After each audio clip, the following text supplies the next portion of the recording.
Vamos começar? 3 minutos Ainda, ainda. 3 minutos ainda para começar. Espera as 8 horas. Espera as 8 horas. É.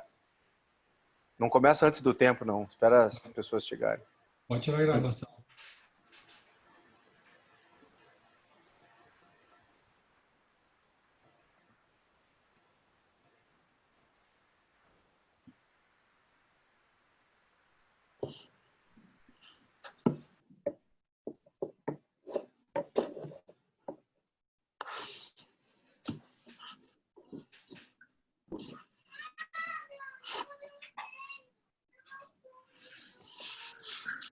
Tem alguém com o microfone ligado aí. Acho que sou eu, né? Eu devo estar com o microfone ligado. Quer que eu desative? Não.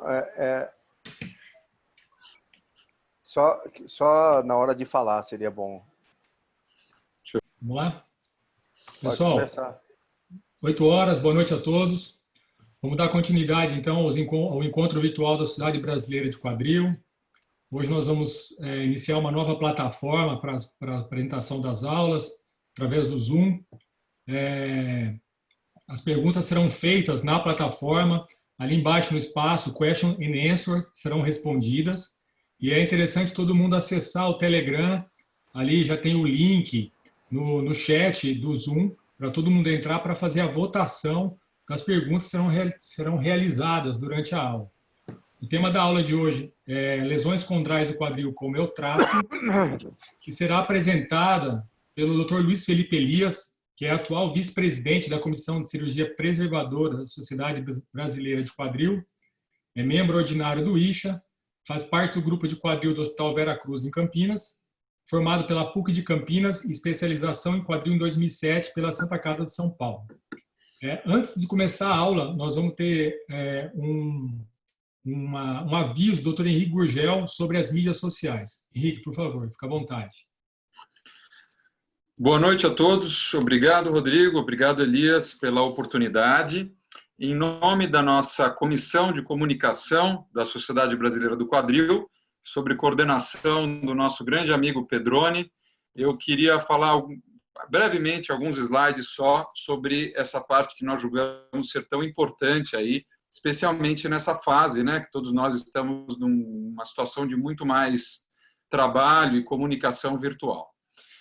Então, a nossa comissão, nós temos aí nos esforçado para estar cada vez mais ligados virtualmente a todos vocês. Então, estamos com o Facebook, lá sobre o título de Sociedade Brasileira de Quadril, da mesma maneira no YouTube, e no Instagram sobre como SB Quadril, e recentemente entramos também no Telegram.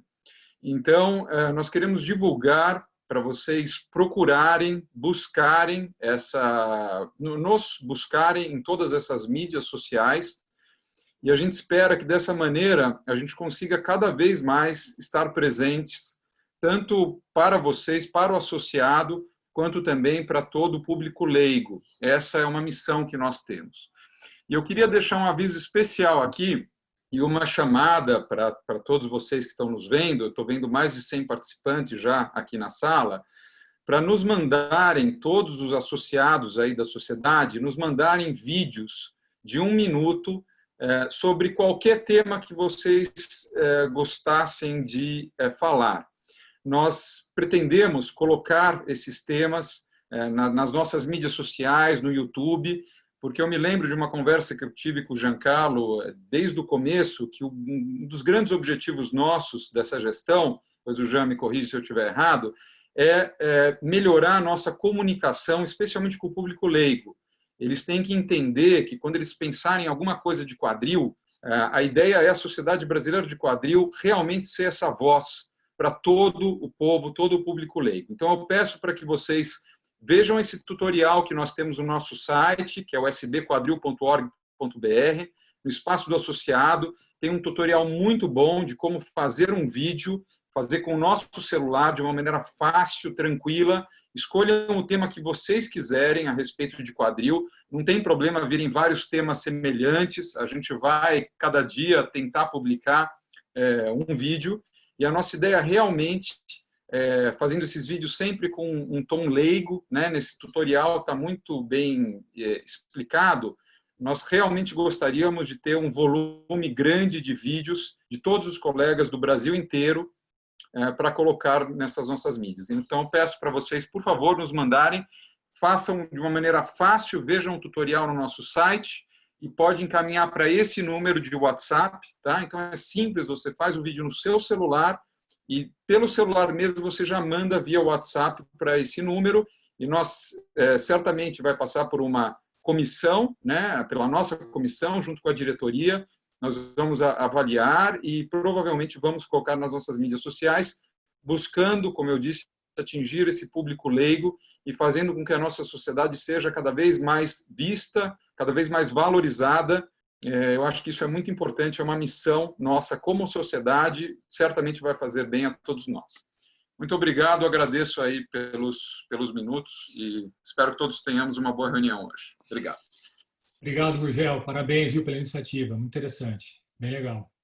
Luiz, por favor, boa aula. Obrigado pela apresentação que se iniciará agora. Eu que agradeço, Monari, agradeço a direção da SBQ, a direção executiva, a SEC, a Comissão de Cirurgia Preservadora.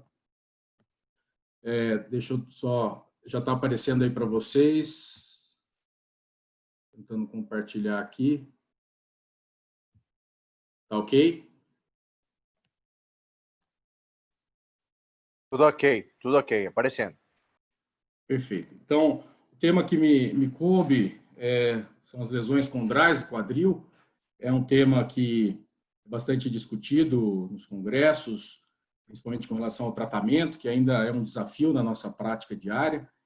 Então, só para passar aqui que eu não estou conseguindo. Deixa eu ver. Pronto. Então, para começar, a gente precisa entender a origem das lesões. Nós vamos nos ater mais às lesões não traumáticas. No caso, eu vou falar mais das lesões provocadas pelo impacto femoroacetabular. Mas as lesões condrais também podem ser decorrentes de osteoartrose, osteonecrose, displasia, lesões traumáticas.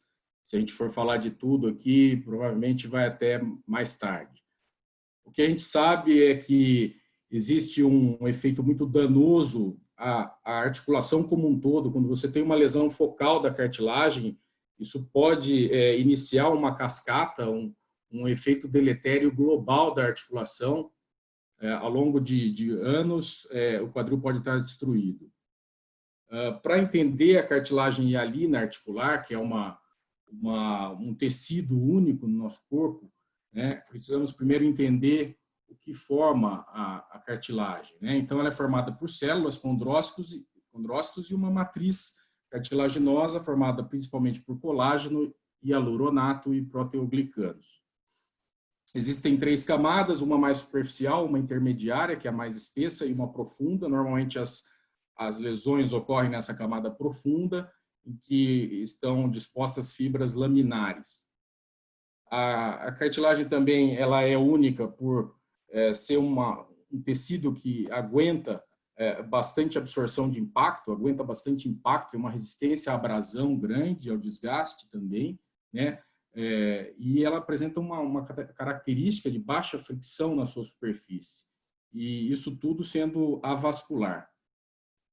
É importante conhecermos as classificações para podermos, a partir da análise de cada tipo de lesão, estabelecer qual é o melhor tratamento, qual a melhor abordagem, a melhor forma de acesso. Então, a classificação de Alter-Bridge, ela é bastante utilizada há mais de 50 anos já, acredito que seja ainda a mais conhecida, mas tem alguns defeitos, tem algumas falhas, né? Por exemplo, os graus 1 e 4, elas não especificam o tamanho da lesão, né?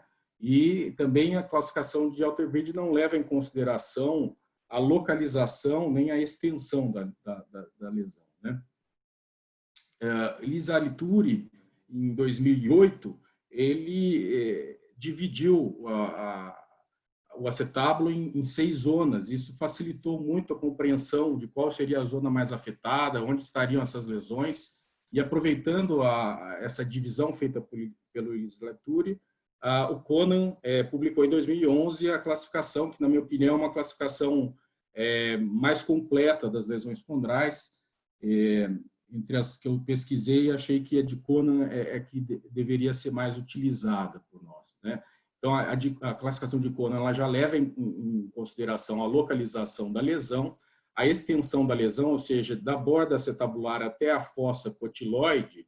Se a lesão tem até 1/3 dessa distância, ela preenche até 1/3 dessa distância, ela é classificada como A, de 1/3 a 2/3 como B e mais de 2/3 como C. E aí ele também dividiu em subtipos, né, da lesão, que são, na verdade, evoluções, né, de uma mesma lesão que pode estar evoluindo, né? Então, desde o 0, que é o normal, até o 4, que é o osso subcondral exposto. Para entender as lesões, a gente também precisa focar na anatomia, vamos dizer, na anatomia microscópica dessa região da borda acetabular. Então, você tem o labrum aderido ao osso, você tem uma transição entre o labrum e a cartilagem hialina, você tem a cartilagem hialina também aderida ao osso. Tá? Então, você pode ter lesão nessa transição, nessa área, que é chamada de watershed lesion. Tá? Você pode ter uma lesão somente por delaminação da cartilagem hialina, ou seja, ela se solta do osso subcondral. Você pode ter todo esse complexo lábio-condral lesado, descolado do osso. E aí a gente começa a entender melhor as lesões e o mecanismo das lesões. É importante também entender o porquê das lesões, né, para poder tratar. Então, a lesão condral isolada é muito rara, tá? De 6 a 10% somente na literatura. E para entender o mecanismo, a gente vai ver aqui, por exemplo, o impacto tipo pincer, que provoca um contato como uma pancada que vai direto no labro, muito diferente do impacto tipo PAMI, que ocorre um cisalhamento, uma força de cisalhamento maior na transição condrolabral e na cartilagem adjacente ao labro, muito maior do que até no próprio labro. E aí a gente vai ver lesões que são muito mais comuns no pincer, como essa bolha aqui, essa wave lesion, né? E lesões que são muito mais frequentes no impacto CAMI, né? Onde ocorre cisalhamento, ocorre lesão labral também, mas é muito mais frequente você encontrar esse tipo de destacamento em carpete. Então, desde 2000, a gente já tinha artigos de ótima qualidade publicados, mostrando que o impacto femoroacetabular é uma das principais causas dessas lesões na borda acetabular. O Philippon, esse artigo acho que de 2008, ele mostrou uma relação entre o ângulo alfa maior do que 55 graus e a presença da lesão condral adjacente, graus 3, grau 4, e uma relação direta também entre o tempo de início dos sintomas e o ângulo alfa, né? Então, aqui fica a primeira pergunta que o Dr. Marcelo Queiroz, acho que vai postar no Telegram. Os participantes poderem responder. Aqui está a questão. O pessoal poder opinar. Marcelo. Vou jogar aqui no Telegram. Então, se os senhores puderem responder no grupo de Telegram, vai dar um tempinho, se quiser ir comentando aí as opções diagnósticas, Luiz Felipe, enquanto a gente vai esperando os votos. Vamos dar continuidade. Então, a ressonância e a tomografia, elas são, na minha opinião, os métodos mais utilizados, né? Mas a artrorressonância ganhou um certo espaço, principalmente no começo, quando os aparelhos de ressonância magnética, eles ainda não tinham uma definição tão grande. Creio que todo mundo aqui que trabalha com a parte de preservadora, que se interessa em lesões condrais, já deve ter pedido esses 3 exames, mas hoje em dia eu queria saber de vocês qual que é a prática, qual que é a rotina. A gente tem 50 votos, vamos encerrar. Dá mais 30 segundos aqui, quem quiser votar. Senão eu vou passar de novo aqui para o Dr. Luiz Felipe com os resultados.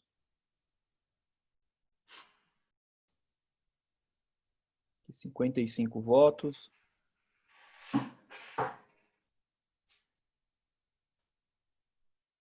A grande maioria aqui do que eu estou vendo, né, Marcela, 95% ressonância magnética, tá?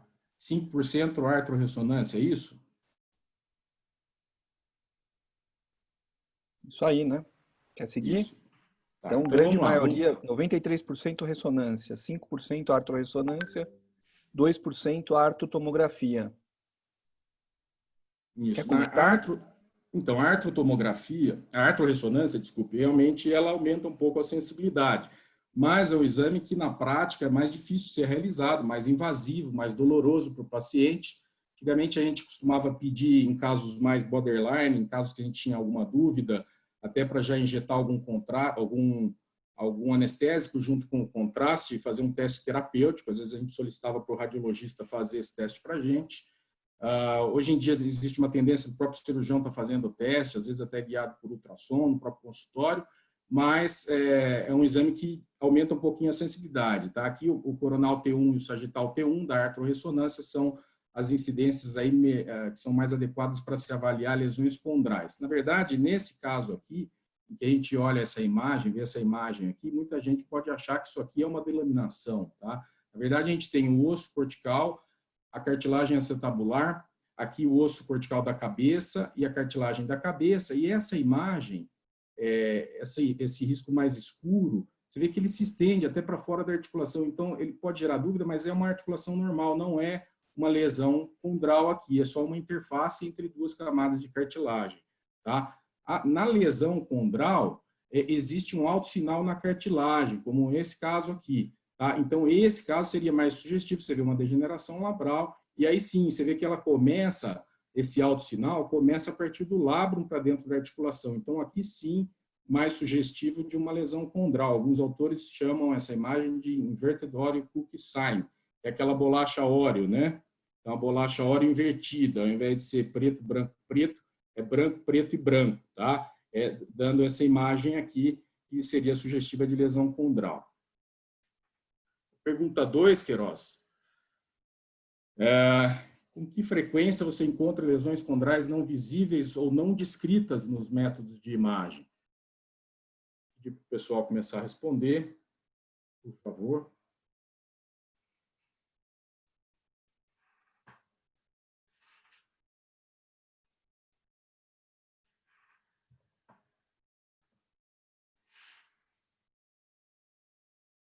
Teve na outra questão 63 votos. Se vocês, quem já baixou o Telegram e não está conseguindo, que tem algumas pessoas mandando mensagem, a gente vai botar aqui, ó, o Rodrigo Monari acabou de colocar aqui como texto o link. Então clica ali que vocês vão acionar o canal do Telegram da SBQ. Se não conseguir agora também, tenta num outro momento. Então a gente tem aqui, ó, 58 votos. Quer comentar, Luiz? O pessoal, para ver a resposta, só lembrando para vocês verem a resposta, tem que votar, né? Quem não vota não vê a resposta. Então, aqui para mim está aparecendo a grande maioria, 71%. Frequentemente não apareceu nos métodos de imagem a lesão encontrada nas cirurgias, tá? Que é o meu voto também. Eu acho que a gente tem, infelizmente, ainda uma baixa sensibilidade dos métodos de imagem para o aparecimento, para a detecção de lesões condrais. Talvez uma forma disso melhorar, eu já vi alguns centros na Alemanha até que fazem, aqui no Brasil eu acredito que não tem nenhum, mas seria fazer a ressonância com tração. À medida que você faz a tração, a cartilagem descola do osso e você consegue, o contraste entra por trás da cartilagem, entre o osso e a cartilagem, você consegue visualizar a lesão que num quadril sem tração, o contraste não penetra e a lesão não aparece. Mas também é um método bastante trabalhoso. Então, para continuar aqui um artigo, né, de radiologia de 2012, desse centro aqui do Reino Unido, mostrando realmente para o labrum existe uma sensibilidade da artrorressonância em 81% dos casos, né? E já para lesão condral, essa sensibilidade é muito baixa, cai em torno de 17%. O futuro, talvez, né, sejam outros métodos, né? A gente tem esse tipo de técnica de Genbrick, em que existe uma análise a nível molecular da cartilagem, então, dos proteoglicanos, das cadeias de proteoglicanos que compõem a matriz condral, e a técnica consegue detectar se já existe alguma degeneração nesse nível molecular. Então, aqui, nessa imagem, as pintinhas amarelas estariam denotando, deixa eu ver se consigo ligar o laser aqui, denotando alguma lesão condral. Então, lembrando que esse método vai ver lá os proteoglicanos que eu já citei como formadores da matriz cartilaginosa. E nunca esquecermos do velho e bom raio-x simples, que bem feito, quando bem feitas as incidências, ele pode nos ajudar quando você se depara com uma radiografia dessa, né, com uma lesão desse tipo, você já por inferência já imagina que vai ter uma lesão condral acetabular, né? Então, é um método barato, fácil, simples e às vezes até mais objetivo, mais eficaz do que a própria ressonância magnética. Existem inúmeras técnicas em estudo, em desenvolvimento.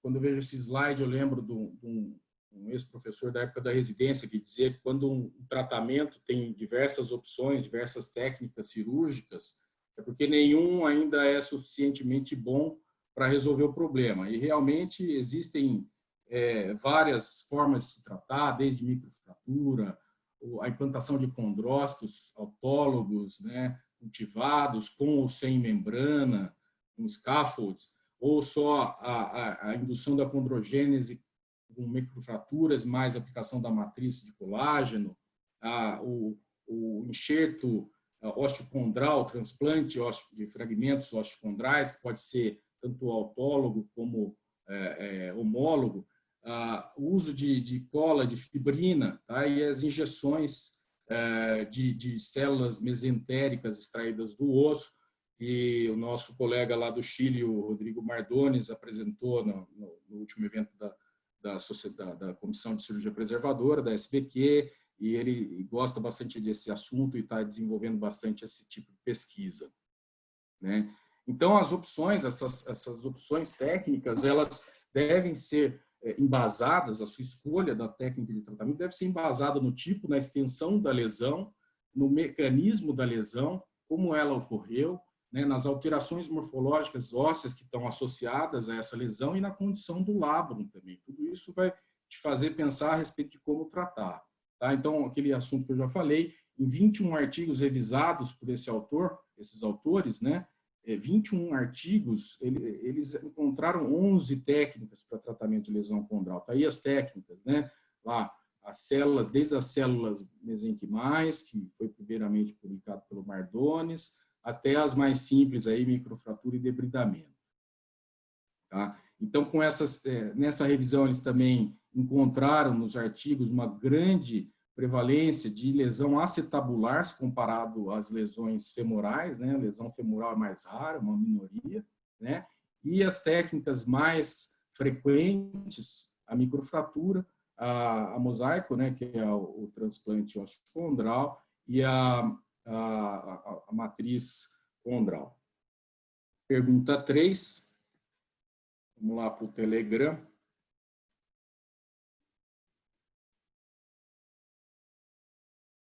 Qual a via de acesso? Então, com relação à via de acesso, de sua preferência para o tratamento de pacientes com lesões condrolabiais do quadril. Aqui eu pus as opções, né, que eu acho que são as opções que aqui no Brasil se faz, ainda tem alguns colegas aí que fazem aberta, tanto por luxação controlada, quanto por mini-open, e artroscopia inside-out e outside-in. Isso aqui eu fiz essa questão até mais por curiosidade. Eu não vou entrar nesse mérito da via de acesso, para não fugir um pouco do tema, mas eu gostaria de saber como está o nosso cenário aqui no Brasil com relação à via de acesso para tratamento das lesões condrais. Tá com acesso aí, Luiz? Está aqui um número bom já de votos. Então, a gente tem 60 votos e a maioria é artroscopia inside out, tá? Também foi o meu voto, é a técnica que eu tenho por preferência, mas tem bastante gente também fazendo outside in, 35%, in open 3% e aberta caiu para 4% agora. Então, vamos lá. Eu separei algumas técnicas para falar mais, né? Porque não daria para falar de todas. Mas a limpeza de debridamento seria mais simples, mais fácil, rápida. Então, num caso como esse aqui, logo você entra no quadril, essa lesão foi traumática, tinha fragmentos da cabeça femoral soltos ali no fundo, na região póstero-medial do acetábulo. Né? Então, aqui a gente está entrando, quase que não tirou nem o líquido sinovial ainda, isso aí era um derrame articular, tá? Por isso que a imagem está embaçada, nem injetei soro ainda, e já dá para ver lá fragmentos soltos. Então, o fato de você remover esses corpos livres, esses debris de cartilagem, você já proporciona um alívio da inflamação articular, né? Você remove mediadores da inflamação, e existem publicações aí na literatura de melhora em torno de 45% após 3 anos e meio. As microfraturas ou microperfurações, uma revisão, né, da literatura, compreendendo aí 269 artigos, teve 12 com critério de inclusão. Então, a grande maioria dos autores ainda utiliza o debridamento e 30% microfraturas, tá? O que sobra aqui são as outras técnicas, quer dizer, isso aqui foi publicado em 2016. 2016, tem Hubs aqui, que é conhecido nosso das Ixas, né? Então, você veja que não é tão antigo e lógico, foram revisados artigos mais antigos, mas bastante debridamento, bastante microfratura ainda, tá? A microfratura permite a posição de células indiferenciadas no defeito e uma possível indução de uma formação de tecido cartilaginoso no defeito. Então, aqui você vê uma lesão, um carpete, né? uma ruptura da junção condrolabial, uma delaminação da cartilagem do osso, e a gente promovendo aqui a microfratura para estimular. Quanto mais idade, pior o prognóstico, não só para a técnica de microfraturas, mas para todas as técnicas, maior a idade do paciente. Né? Esse outro artigo do Philippon, mais antigo, em que ele revisou 9 casos após ter feito microfraturas em lesões acetabulares. Em 8 casos, ele encontrou uma fibrocartilagem no local do defeito.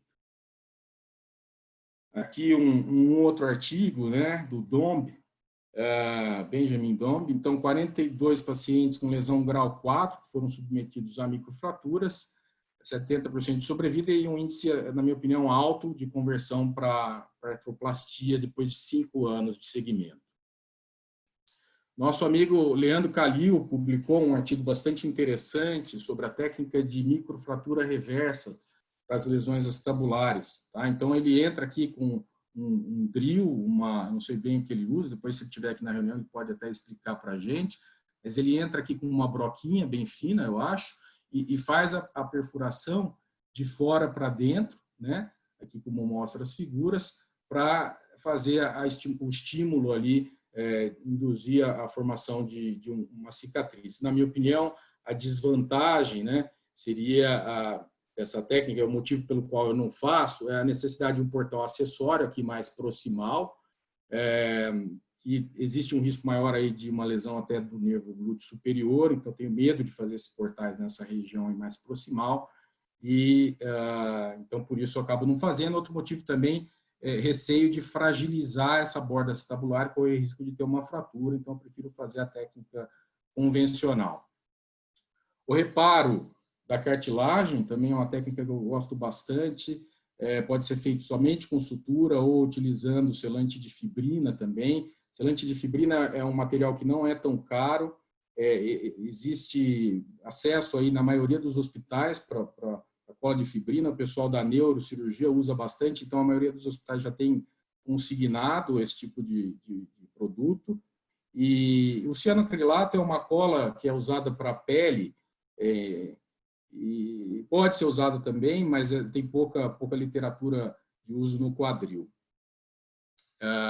Se você for procurar literatura, então o que estimula a gente a tentar preservar esses flaps e tentar estabilizar com cola de fibrina ao invés de retirar, são que já tem alguns estudos aí, né? Por exemplo, esse aqui, lá do pessoal de Pittsburgh, né, mostrando o estudo de fragmentos retirados desses flaps de lesões condrais, né, na artroscopia. Eles retiraram para estudar esses flaps e notaram a presença de condrócitos viáveis, acima de 85% de condrócitos viáveis nesses flaps de cartilagem. Então, isso faz a gente pensar se realmente a gente deveria estar debridando, porque talvez exista ainda alguma possibilidade de células viáveis ali, e isso pode até funcionar como um curativo também biológico, né? Quando você retira um flap muito grande, existe uma tendência da cabeça femoral de migrar para dentro do defeito, então isso é um problema. Eu tenho evitado fazer esse tipo de debridamento. A gente está preferindo hoje em dia fazer o tratamento com selante de fibrina. Aqui tinha uma lesão lá na frente da transição, aqui uma lesão bolha já está estabilizada, você vê que com probe você palpa o lábio, já está com pontos, e a bolha,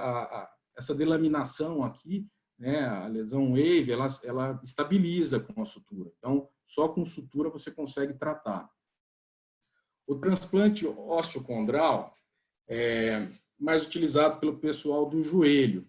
Quadril, talvez quem faz técnica aberta teria mais facilidade para usar. Então, você retira, né, esses tarugos, esses vamos dizer, plugs que incluem osso e cartilagem, de uma área que tem menos carga, pode ser a região ali da fossa cotilóide, próxima à fossa cotilóide, ou a região da transição entre a cabeça e o colo, e aí você aplica esses plugs na região do defeito, pode ser também de cadáver ou autólogo.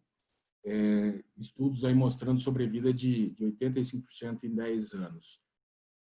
Para a utilização dessa técnica por vídeo, eu acho que é complicado.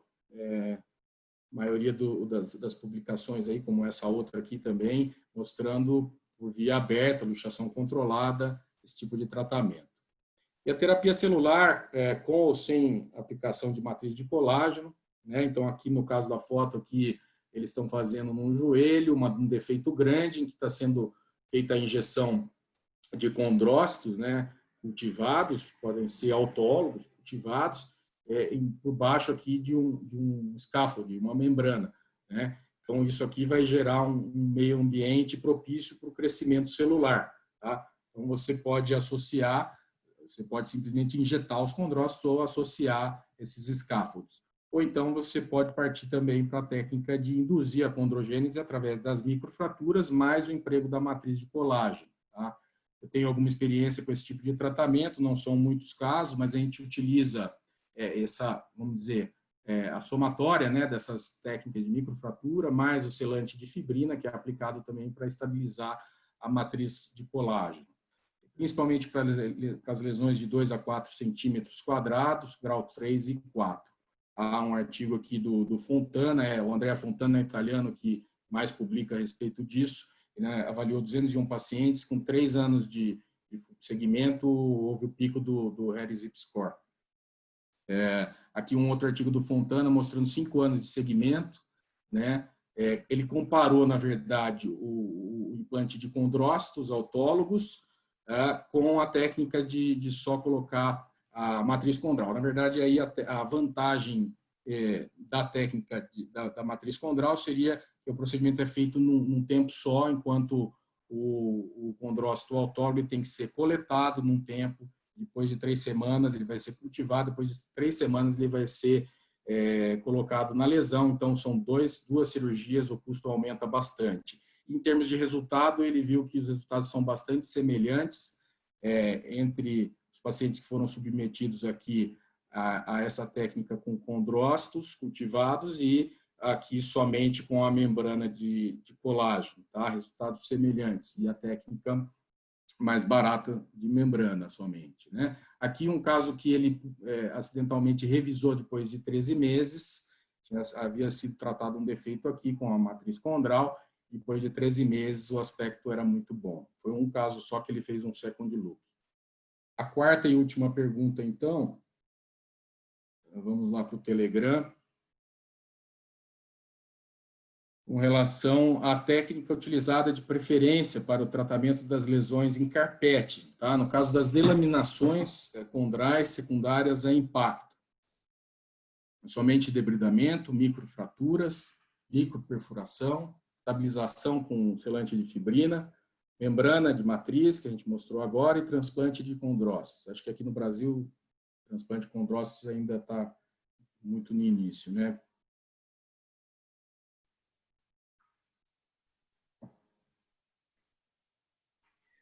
Luiz, quando você Técnica faz de- membrana, quando eles estão votando, você já vai preparado para a cirurgia tendo pedido a membrana, ou se você tiver alguma surpresa, você tem ela disponível no centro cirúrgico? Não, a membrana eu não tenho disponível, Marcelo. Eu tenho disponível só o selante, tá? Então, assim, a gente analisa as imagens no pré-operatório e se o paciente vai depender também das condições, vamos dizer, econômicas, né? Se o paciente tem um convênio que cobre, porque não é qualquer convênio que libera a membrana, mas quando a gente desconfia de uma lesão condral maior, o paciente tem um convênio que cobre ou tem condições de arcar com o custo disso, a gente pede, tá? Eu vou dizer aí para você que aproximadamente 50% das vezes que a gente pede, a gente utiliza, tá? Então, metade das vezes que eu entrei preparado com a membrana, eu acabei não utilizando, tá? E teve já muitas vezes também que eu entrei sem a membrana e se eu tivesse a membrana eu teria utilizado, com certeza. Você quer comentar aqui os resultados? A maioria microfratura, né? E bate com a literatura. Microfratura é a técnica no mundo ainda mais utilizada e ela é versátil, né? Ela trata vários tipos de lesões. Mas já tem aqui algumas pessoas ainda com debridamento somente, sem fazer microfraturas, 23%, e microperfuração. Microperfuração existem algumas empresas, acho que uma que eu conheço aqui no Brasil, na verdade, que tem um shaver próprio para fazer microperfuração, tá? Eu tentei utilizar uma vez, sinceramente eu achei que é muito frágil. Então, é possível fazer um material específico, já um shaver para tipo uma lâmina mesmo que você acopla no shaver para fazer a microperfuração, né? Estabilização com selante de fibrina 8%, matriz condral ainda muito pouco, 3%, e realmente condrócitos, como eu falei aqui no Brasil, está 0%, né? E a mosaicoplastia 2%. Mais algum comentário que nós posso passar? Tá perfeito. Então, vamos lá. Aqui como o Dr. Jordano tinha pedido como eu faço, né, no tema da aula, aí eu fiz uma tabela aqui para a gente poder tentar sintetizar e mostrar mais ou menos como eu faço. Tá? Isso aqui eu não tirei de literatura nenhuma, é a minha experiência pessoal. Tá? Então, de acordo com a lesão, são as lesões aqui mais frequentemente encontradas, né? Então, a lesão da transição condrolabial seria mais fácil de tratar, você sutura o labrum e regulariza a sua lesão, pode ser com shaver, eu gosto de usar o shaver curvo nessas lesões, que ele é mais delicado para isso, ou a radiofrequência. Tá? As lesões tipo wave, né, delaminação do complexo condrolabial, a gente faz a osteoplastia acetabular, invariavelmente elas são provocadas por pincer, né, e aí você estabiliza esse complexo labiocondral com suturas. As lesões grau 3 e 4, menores do que 1,5 cm, a tendência é fazer a regularização da lesão e microfratura somente. Quando as lesões passam de 1,5 cm, e aí poderia ser 2 centímetros, conforme o Fontana fala, né, aí a gente, se tiver disponível, utiliza o enxerto de matriz condral. As lesões em carpete, tá? Aí eu prefiro preservar quando tem aquele flap de cartilagem, que o flap, você olha para o flap e ainda está uma cartilagem branquinha, você vê que é um flap viável, um paciente jovem, eu não tenho mais tirado. Tá? Alguns anos atrás eu retirava isso aí, Agora eu estou preferindo fazer a microfratura, como mostrei já num vídeo lá, por baixo do flap, né? E a gente coloca o selante de fibrina. Tá? A gente tenta estabilizar com selante de fibrina ou, se tiver disponível, o enxerto de matriz condral. Então, aqui mostrando um caso para a gente ficar atento que isso aqui é uma transição condrolabial íntegra, tá? Isso aqui é o sulco normal da transição entre o labrum e a cartilagem. Aqui, mais para o lado aqui, a gente tem uma bolha, tá? Aqui tem uma bolha, ó, nessa região, mas mais anterior ali é o sulco normal. Então, tomar cuidado para não confundir isso aí com lesão. Isso aí que está sendo palpado ali pelo probe não é lesão, a lesão está mais aqui, ó. Tá? Tem gente que talvez fosse pegar e suturar esse labrum aqui, achando que tem uma lesão aqui. Não, a lesão está aqui, ó. Aqui sim, tá íntegra a transição condrolabral, mas tem uma bolha. Essa cartilagem, se você palpar com o probe, tem uma onda, ela está solta do acetábulo. Aqui um outro caso, né, com uma lesão da transição, e aí a gente faz a regularização. Tá? O labrum também estava solto, está instável, né? Então, uma lesão que possivelmente iria evoluir, a gente pegando assim no começo, fazendo o tratamento correto, né? Então, você regulariza aqui e principalmente sutura o labrum, faz a osteoplastia, sutura o labrum, você consegue, muitas vezes, melhorar o prognóstico desses pacientes. Mostrando aqui, então, o labrum instável, né? Solto. Olha lá, solto, né? Palpação com a radiofrequência. Ali já tinha feito um pouco da osteoplastia. E esse caso é interessante porque eu desconfiei que tivesse alguma participação do psoas aqui nessa lesão. O psoas está logo aqui, tá? Não sei se vocês conseguem ver as fibras do tendão do psoas, mas está muito em cima da lesão aqui, tá? Então, eu não me senti tranquilo de deixar esse psoas quieto. Eu cutuquei ele lá, mexi, achei melhor fazer a tenotomia, porque existem aí autores que acham que pode ter alguma relação entre psoas e lesões, essas lesões mais anteriores. A lesão era muito anterior, quase lá perto do sulco do psoas, tá? Aqui um outro paciente, ó, também com uma lesão bolha aqui, uma lesão, uma delaminação do condrolabial, né? Complexo condrolabial e mais anteriormente uma lesão da transição condrolabial. Eu tenho observado que os pacientes com esse tipo de lesão wave, eles têm também lesão da transição nos vértices da lesão, nas duas pontas da lesão, acaba sofrendo muito a transição condrolabial, eles acabam tendo esse tipo de delaminação aqui na transição condrolabial, o labrum está instável, tá vendo? E esse tipo de delaminação aqui. É interessante, isso é uma observação que eu tenho feito, eu não li em lugar nenhum, mas não sei se vocês observam também a mesma coisa lá. Então, a gente faz uma regularizaçãozinha ali, lembrando que tem que tomar cuidado com a radiofrequência para não queimar a cartilagem. Essa é uma radiofrequência que a temperatura dela é muito baixa, muito controlada, a gente usa a coagulação em baixa temperatura e depois que você faz a regularização e faz a sutura aqui do labrum, o aspecto fica muito bom. Aqui é um vídeo um pouquinho mais longo até, não sei como nós estamos de tempo aí, né? Daqui para frente é mais caso clínico só, que mostra que a sutura depois feita, aqui em cima deu para ver uma parte ali do ligamento, da porção reflexa do reto femoral, aqui o sulco do ilipsoas, tá? Então mostrando a anatomia, aqui bem anterior, o sulco do ilipsoas normal, o ligamento transverso lá embaixo, aqui o ligamento redondo, né? Aqui olhando a crista estrelada, né? Que nos orienta em relação à posição de meio-dia dentro da articulação. Eu vou tentar passar um pouquinho aqui. Opa! Espera lá.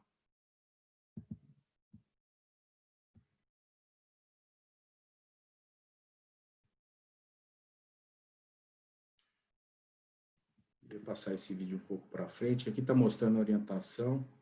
Aí mostrando a parte posterior do acetábulo, sem contragolpe. Então, a inspeção da articulação toda é importante, porque você pode encontrar outros motivos para as lesões, um corpo livre, condral, aqui a parte posterior do labrum, a cápsula e a cabeça. Essa inspeção tem que ser feita em todos os pacientes. Ali a porção reflexa do reto, tá? Em cima, ó, que eu queria ter mostrado antes, e ali as suturas do labrum posicionadas, a osteoplastia acetabular feita. Aqui mais um outro caso, peço desculpa, esse caso está meio ruim o foco aí da câmera, mas mostrando também uma lesão wave, tá? E também, vamos passar um pouquinho mais para frente, aqui no vértice da lesão, aquela delaminação aquela lesãozinha da transição condrolabial que eu falei, tá? Então, outro paciente com o mesmo tipo de problema, tá? Depois de feita a estabilização com sutura somente, você já tem uma transição ali muito mais estável, tá? Tanto olhando por dentro da articulação, quanto olhando aqui por fora, o labrum depois da sutura. Esse outro paciente aqui, já com uma lesão, uma delaminação, uma ruptura da transição condrolabial, é uma lesão em carpete aqui, tá? O acetábulo está ali, o labrum, esse negócio aqui não está seguindo muita velocidade, está com delay, Luiz, o labrum. Oi? Luiz, fantástico seus casos. Tem muita pergunta aqui. E eu acho que o pessoal vai ficar chateado se a gente não fizer as perguntas. O que você acha da gente partir para as perguntas? Tem Pode muito ser, caso aí ainda ou não? não tem mais muita coisa não. Na verdade tem esse e mais Mostra aí. um, acho, tá? Esse aqui é uma lesão, uma delaminação em que a gente secou a articulação e preferiu colocar o selante de fibrina, poupando esse flap condral ao invés de retirar, um paciente jovem, tá? Então a gente coloca o selante de fibrina lá, ó, pelo próprio introdutor, pelo lado, e já solta a tração. Esse era o paciente, aqui está... Desculpe, esse é outro paciente, na verdade, eu vou tentar passar mais rápido esse caso, um paciente de 35 anos com essas imagens, né? E já na ressonância você vê aqui uma suspeita de lesão condral e já com acometimento até do osso subcondral. Na artroscopia ele tinha essa lesão, labrum solto, essa delaminação condral aí, a gente debridou. Esse tipo de cureta ajuda você a delimitar a área da lesão, porque é importante você fazer isso quando você vai usar a membrana, tá? Então, ter uma transição bem delimitada entre a cartilagem normal e a lesão. Aí a gente palpa o labrum, mede o tamanho da lesão, faz as microfraturas, aí você vê que a microfratura está sendo eficiente, está saindo o sangue que a gente quer do osso subcondral, sutura o labrum, aí esvazia o soro da articulação. Olha como fica um leito bem sangrante, né? Para que possa haver indução, e aqui a colocação da membrana. Tá? Esse foi o primeiro caso, inclusive, que eu fiz de membrana de matriz condral. Eu tive até um pouco de dificuldade, mas com paciência você consegue colocar ela no local da lesão. Lambuzou tudo de azul de metileno, porque eu quis marcar para não me perder, e acabou borrando tudo aí de azul de metileno. Ficou até feio o aspecto, mas é um caso que evoluiu bem. Aqui colocando o selante de fibrina, tá? Esse paciente tinha também esse corpo livre, tem que inspecionar a articulação toda. Ele voltou no consultório não tem muito tempo, quer dizer, tem mais ou menos uns 6 meses já que ele voltou, ele já está indo para 3 anos, e o pós-operatório dele com 2 anos e 3 meses, está mantendo bem estável. Tá? Para terminar... Hein? Maravilha, hein, Luiz? Marcelo, acho que mais 2 minutos eu termino, pode ser? Você que sabe. Tem aqui, ó, temos 8 perguntas aqui.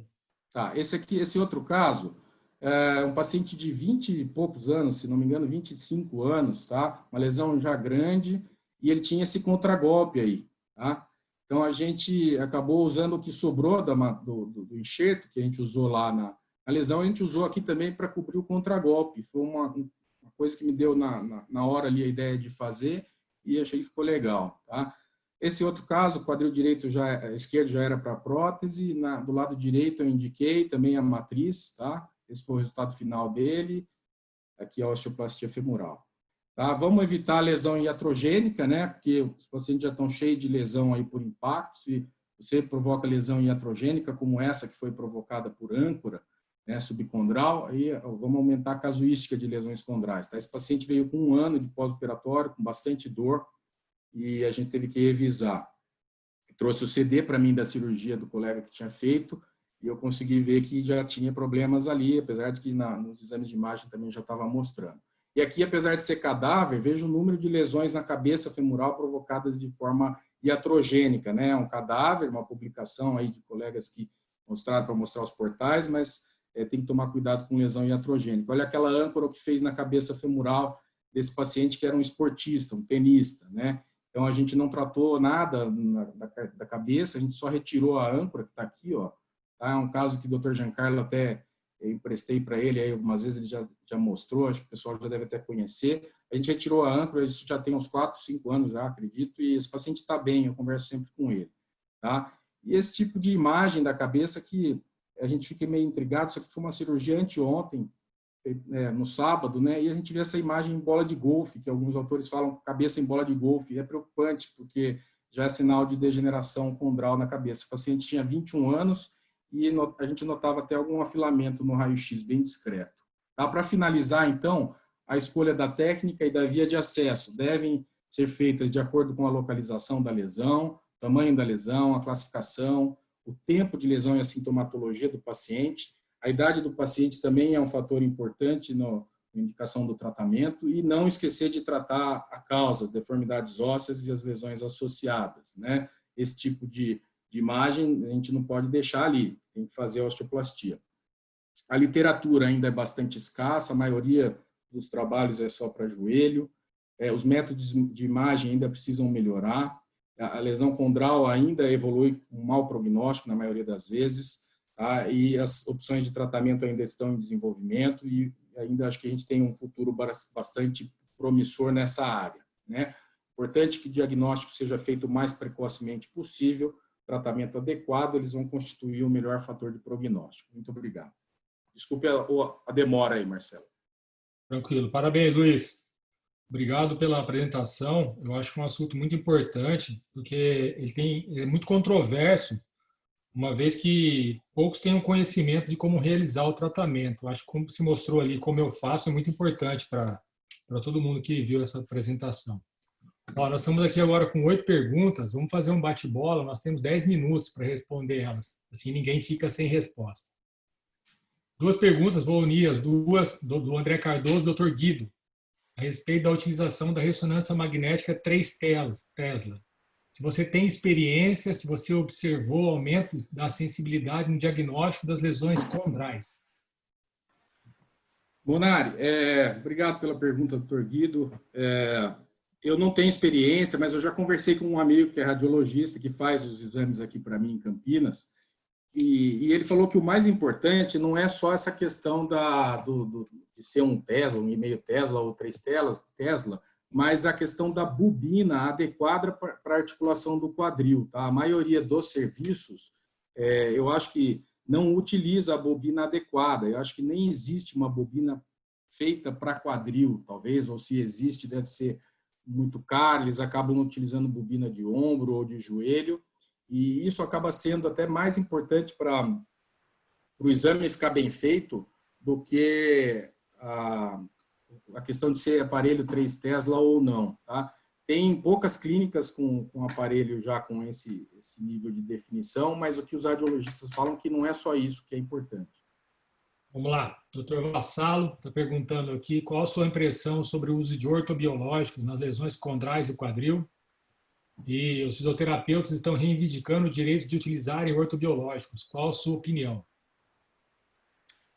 Grande Vassalo, um abraço, Vassalo. Olha, é uma discussão que deve estar em voga aí nos próximos meses, inclusive em Brasília, né? A gente teve uma reunião aí recente da Comissão de Preservadora, alguns colegas estão bastante envolvidos nessa área. Eu, particularmente, não tenho experiência, eu não utilizo os métodos de biológico, né, de tratamento biológico,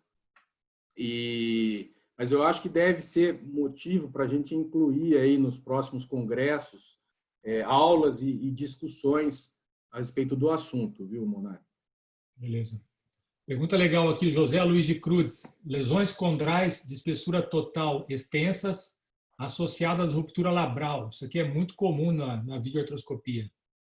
Você sutura ou debrida o labro?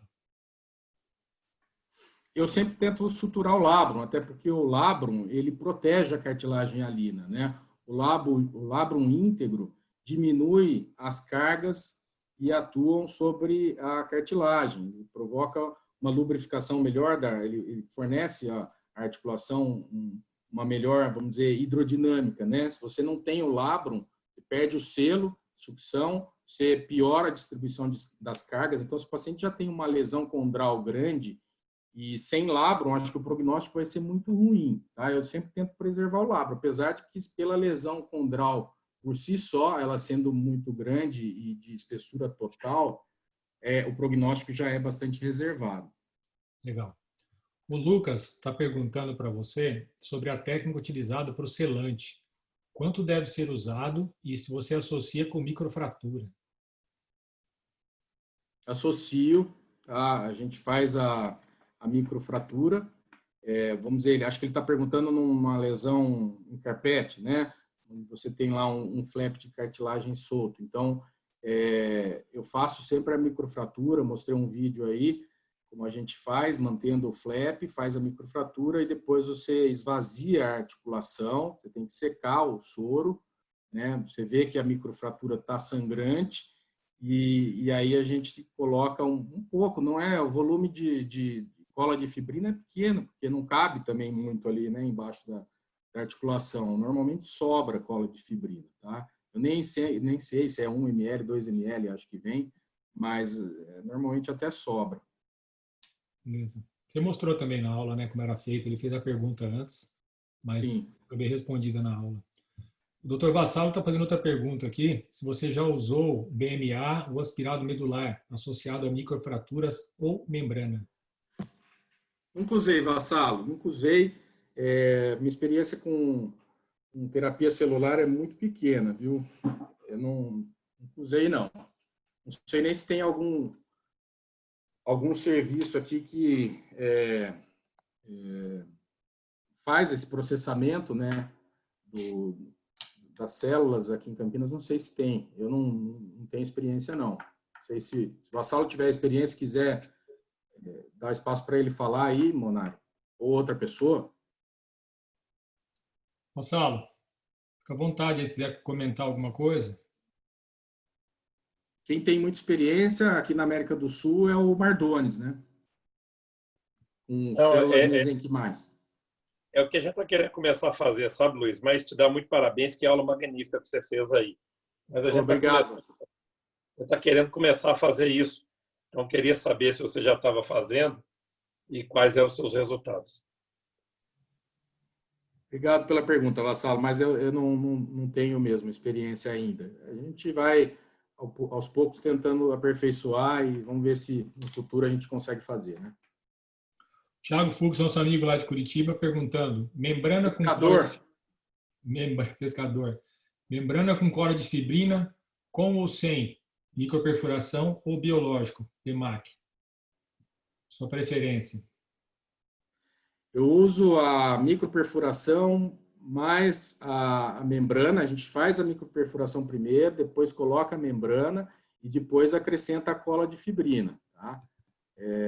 Seca a articulação, coloca a membrana e a cola de fibrina. Beleza. Felipe Lima, numa wave lesion, sem ruptura labial importante, vale tentar explorar a lesão e fazer microfratura entrando pela transição osteocondral antes de estabilizar com âncora? Boa pergunta.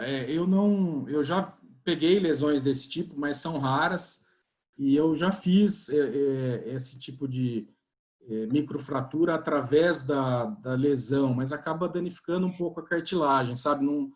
Não gostei do resultado visual ali. Talvez nesse caso, em que você tem o labrum íntegro, seja o caso ideal para fazer a técnica do Calil lá, de Ribeirão Preto, que ele publicou, tá? Que aí você faz ela reversa. Só que o que acontece, na minha experiência pelo menos, essas lesões, esses pacientes têm algum pincer. Provavelmente você vai ter que fazer uma osteoplastia acetabular e o labrum vai acabar soltando, vai ficar instável. Então você vai depois conseguir ter que fazer a sutura, na verdade, você vai ter que fazer a sutura. Se você fizer a osteoplastia, a não ser que ela seja muito pequena, o labrum vai continuar estável, tá? Mas se você fizer uma osteoplastia, vamos dizer, moderada ali, o labrum já vai instabilizar e você vai ter que suturar. Aí você suturando, você tensiona a lesão e acaba estabilizando. A outra opção, se ficar muita cartilagem redundante ali, é você debridar essa cartilagem, porque aí você faz uma osteoplastia muito grande, muito profunda,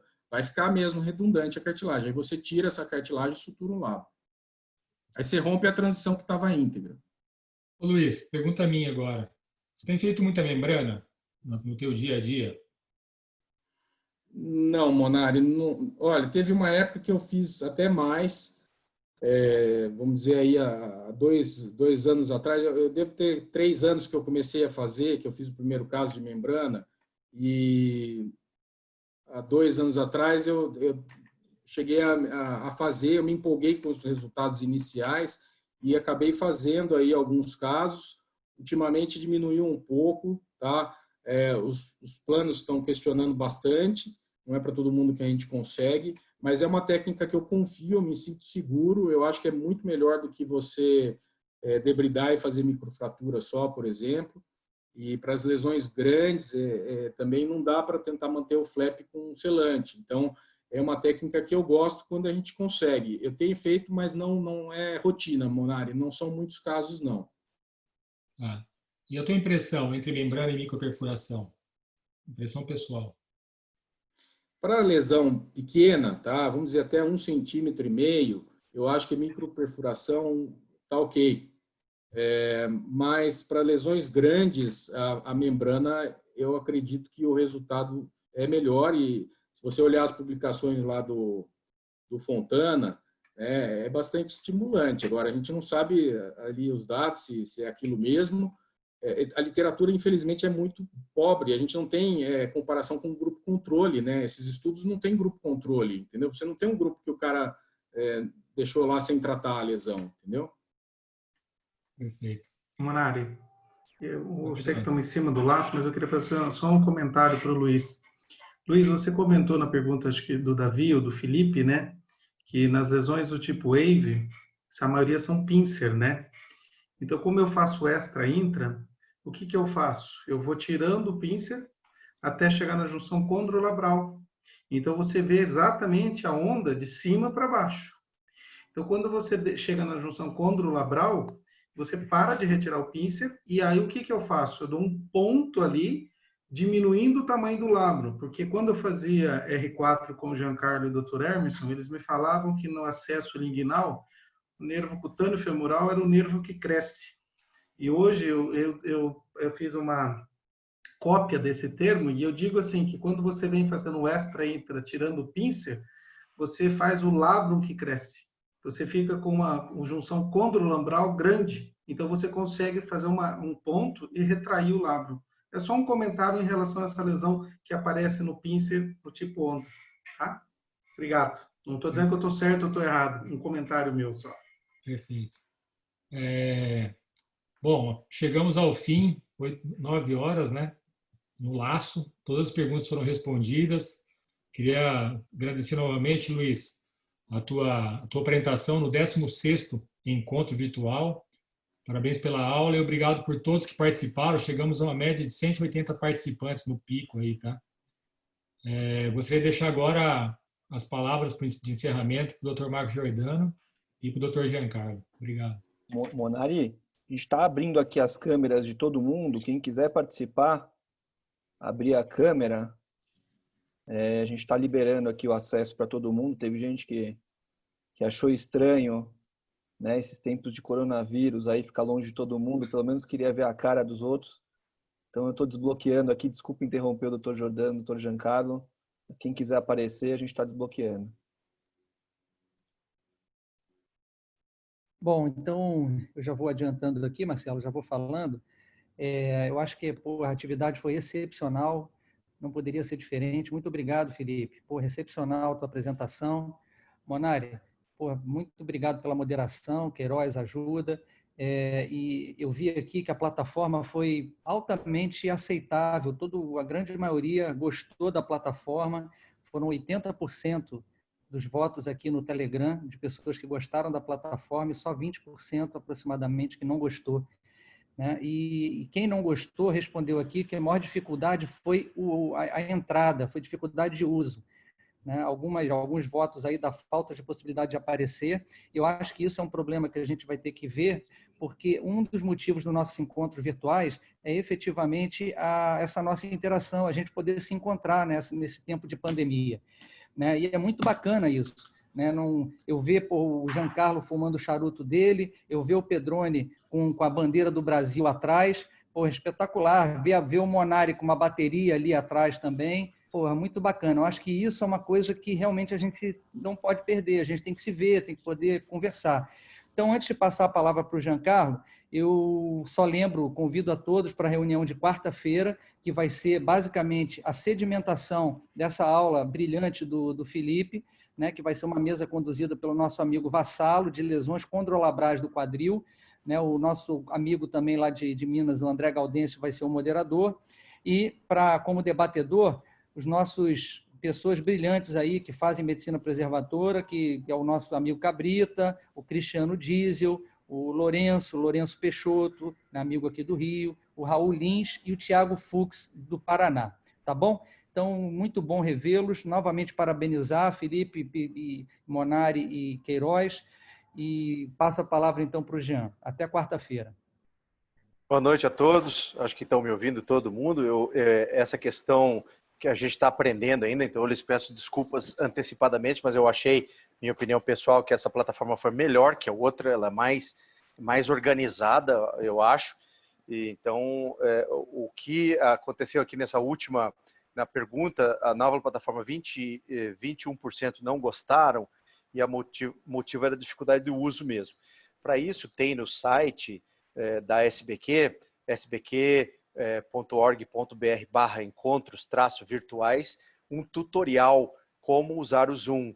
Então, se os senhores quiserem, entra na página da SBQ, nesse endereço que eu lhes dei, e lá tem um tutorial como usar o Zoom.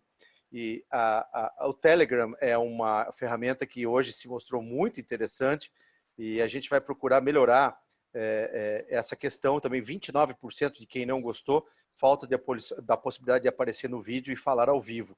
Nós podemos fazer isso, de tornar todo mundo no final panelista, como a gente fez agora, o Queiroz gentilmente fez isso, que dá trabalho, tem que fazer um, por isso que dá trabalho, mas a gente pode fazer isso, não tem problema, é só a gente fazendo na próxima força-tarefa, cada um vai tornando o outro panelista, daqui a pouco todo mundo está na possibilidade de aparecer no vídeo e falar se quiser. Então, por 80% de votos, a gente vai continuar com essa plataforma, e o Jordano já adiantou o que vai ser a mesa redonda da quarta-feira, vai ser muito mais organizada pela conta que a gente tem de colocar gente panelista e gente não panelista, e no final abrir para todo mundo, que essa foi a decisão da maioria que não gostou e nós vamos respeitar. Então agradeço bastante a colaboração de todos os quase 180 participantes, muito obrigado, muita gente conhecida que eu não tenho nem como nominar, nem como agradecer a todos os que se empenharam aí, a Nice e ao Everton, que por trás dos bastidores conseguiram organizar e aprender essa plataforma bastante rápido. Foi na sexta-feira que a gente contratou essa plataforma, que é bem mais cara, mas bem mais funcional também. Então, vamos tocando e uma hora a gente aprende, né? Eu fico grato que todo mundo, de uma forma bastante amigável, participou e procurou entender os nossos defeitos aqui, que a gente vai sanar o mais rápido possível. Queria também agradecer ao Moria, Fábio Moria, que hoje fez uma campanha, fez um vídeo, uma campanha pelas suas... vai aparecer nas nossas redes sociais e vai aparecer também, ele já mandou para muita gente via WhatsApp, e só com um vídeo ele conseguiu fazer uma arrecadação bastante importante para o nosso projeto Sempre Bem Querer, da SBQ, que é um projeto de arrecadação para doação de alimentos para as pessoas que estão precisando. Então, agradeço publicamente ao Moria, muito obrigado por ter contribuído tanto em um dia só com a nossa sociedade. Agradeço muito a presença de todos os senhores e até quarta-feira, às 8 da noite. Muito obrigado. Boa noite a todos.